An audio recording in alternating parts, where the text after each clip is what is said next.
Hi, I'm Robert Sidick from First Studio Partners. Let's talk about a big question. How valuable is data governance? It's a topic close to my heart because creating and managing data governance processes is what we do at First CDO. People mostly agree that data governance has value because proper governance of your data assets leads to quality data. That's primarily why it's there. And we do that because quality data is valuable. So the question really is, how valuable is your data? Well, unfortunately, that's not an easy answer. First off, unless you're in the business of buying and selling data, it doesn't just pop up on your balance sheet. Actually, it's probably not even allowed to be there. And on your income statement, you will only find the costs of managing and cleaning data.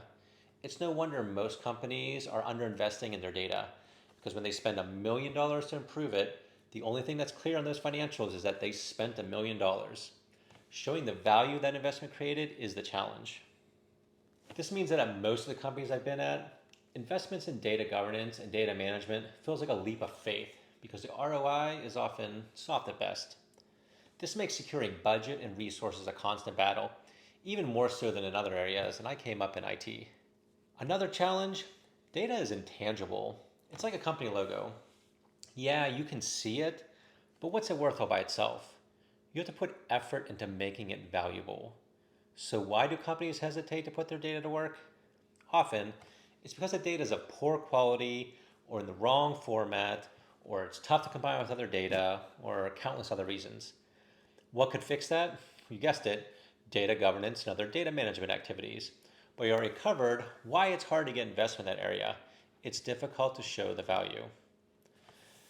While there's no one perfect way to calculate data value, there are options depending on your use case. Let's look at one approach to value a data set, the income approach.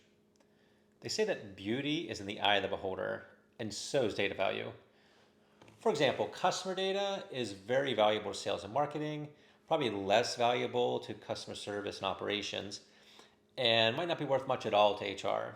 But that's okay, because one great thing about data is unlike most resources, it can be used simultaneously and repeatedly.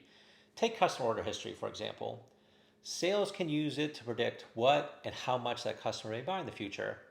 Marketing may use that same data to adjust its next marketing campaign, and customer service may use that data to process a warranty claim. Each team can extract value from the same data. So let's see how each of those teams value that data. Perhaps sales showed that having better insights from the customer order data was responsible for about $1 million of additional revenue from Acme Corp in the last quarter or last year or whatever. So to them, that data is worth $1 million, while maybe the additional revenue that they received came from relationship building or sales skills and talent or even just organic growth in the sector. And then marketing reports about $500,000 of additional sales revenue that they generated was due to having the right data to create an improved marketing campaign for Acme Corp. So that's what that same data is worth to them. And then finally, you get customer service. Maybe customer service shows that they improved their NPS score and feel that $250,000 of additional revenue from Acme Corp was due to their revised, hassle-free warranty claims processing because it boosted customer loyalty and it boosted ordering confidence. So this process was improved thanks to the availability of the customer order data. Now, as you can see, each group valued the data a different amount. This same set of data was worth $1 million to the sales team, half of that to the marketing team, and half of that to the customer service team. So then, what's this customer's order data worth to the business? If these groups were the only consumers of this data, then this data set returned $1.75 million. Now you can use historical information like this to justify or predict future data value and get the investment you need. Now this was obviously a simple example. I know that it usually looks more like this. So you'll want to keep your evaluation methods as simple as you can, but still defendable.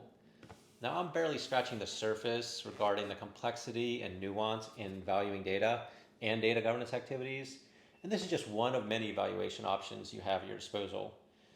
Given those challenges, we may never be able to lock in on a valuation method that would ever become GAAP approved, let alone one size fits all.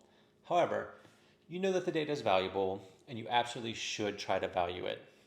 If you don't, you'll continue to struggle to get budget and consistently underinvest in data management and therefore leave your data less valuable than it should be.